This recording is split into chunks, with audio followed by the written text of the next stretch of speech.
में उतरेंगे तो रानियों का झूला घर भी एक साथ था, रानियां एक साथ झूला झूलती थी, रानियों का नहाने का केसर कुंड भी एक साथ था।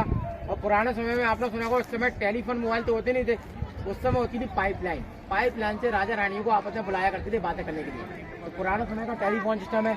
बस आप अंदर चले तो शोर नहीं करना, कोई भी शोर करेंगे तो आपको समझ में नहीं आएगा। आते थे कि कितने अच्छे लग रहे हैं, आप बच्चे बैठे हैं, अच्छा लग रहा है ना सुनने में। इसी प्रकार आप अंदर भी चलेंगे तो बिल्कुल धीरे धीरे सुनते चलेंगे तो अच्छा भी लगेगा।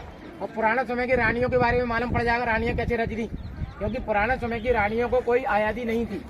पुराने समय की रानियों को पालकी में बैठा कर ले जाती थी, क्योंकि रानियों का चेहरा देखने से लड़ाइयाँ होने लगी थी उस समय। इस वजह से रानियों को जो अंडरग्राउंड जो भूल भुलैया बनाई गई है, रानियों की सुविधाओं के लिए बनाई गई थी, ताकि रानियों का कोई चेहरा न देख पाए। और पुराना समय में आप ये महल देखेंगे प्योर सैंड स्टोन में है, बलुआ पत्थर। और बलुआ पत्थर के बारे में तो आपने हर जगह महल पड़ावली मितावली भी देखा होगा। पड़ावली मितावली के भी स्टोन बलुआ पत्थर ही सैंड स्टोन, ये बहुत मजबूत होता है, क्योंकि इसमें सीमेंट का प्रयोग बिल्कुल नहीं होता।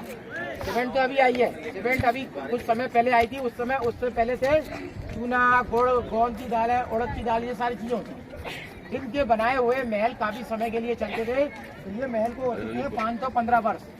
515 वर्ष होने के बाद भी देखिए फिर भी चमक है कि नहीं इसमें, क्योंकि इसमें क्वालिटी वाली चीजें हैं। और जब मुगल पीरियड आया तो पूरे महल को जेल बनाया गया। तो सबसे पहले राजपूत राजा तोमर मानसिंह 1486 से 1516 इसको बनाने में लग गई। 1523 की लड़ाई में राजा इब्राहिम लोधी ने जीत लिया इसको। फिर आप लोग सुना होगा पानीपत की फर्स्ट लड़ाई हुई थी मुगल बादशाह बाबर से लोधी की हुई थी। तो बाबर की फाइटिंग में लोधी को मार दिया गया, वहाँ से स्टार्ट हुई। तो सबसे पहले मुगल बादशाह बाबर आया यहाँ। बाबर का बेटा हुआ हुमायूं, जो शासन करता था आगरा दिल्ली में। हुमायूं का बेटा था अकबर। अकबर भी यहाँ राउंड लगाने के लिए आता था। अकबर के बेटे का नाम था सलीम। सलीम उसको फर्स्ट नाम था। बाद में सलीम का दूसरा नाम क्या था? जहांगीर। जहांगीर को बोलते हैं सलीम। और जहांगीर का बेटा हुआ फिर शाहजहां, जो आगरा का ताजमहल भी देखा होगा आपने किसी ने। तो शाहजहां के हुए औरंगजेब, दारा शिकोह, मुराद, शुजा, जहानारा, रोशनारा। तो औरंगजेब इतना क्रूर शासक था, उसने गद्दी के लालच में सबको मरवाया। औरंगजेब ने क्या किया? अपने बड़े भाई को मारा दिल्ली में। ध्यान रखना, आपकी हिस्ट्री में क्वेश्चन में काम में आ जाएंगे।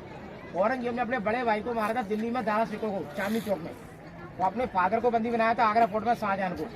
बीच वाले भाई को मारा था बर्मा में, शुजात को। और मुराद बख्श को इसी महल के अंदर फांसी दे दी। तो अभी आपको बताएंगे नीचे फांसी कर दी है। इस प्रकार मुगलों का इतिहास कमजोर पड़ने लगा। मुगलों में लास्ट में था मुगल बादशाह बहादुर शाह जफर, वहाँ तक हिस्ट्री अच्छी थी। उसके बाद में मराठा ने जीत लिया इसको। और मराठा में मेन शासक थे बाजीराव पेशवा का नाम सुना है आपने किसी ने? तो बाजीराव पेशवा के यहाँ सेनापति थे शिंदे, जो बोलते ना सिंधिया, उनकी मेहमान नवाई करती है। तो उनके सेनापति की क्वालिटी देखकर उन्होंने देखा ग्वालियर किला खाली है, आप संभाल लो। और उसी समय आए थे अंग्रेज, ईस्ट इंडिया कंपनी। तो सिंधिया अंग्रेजों के बीच में संधि हुई।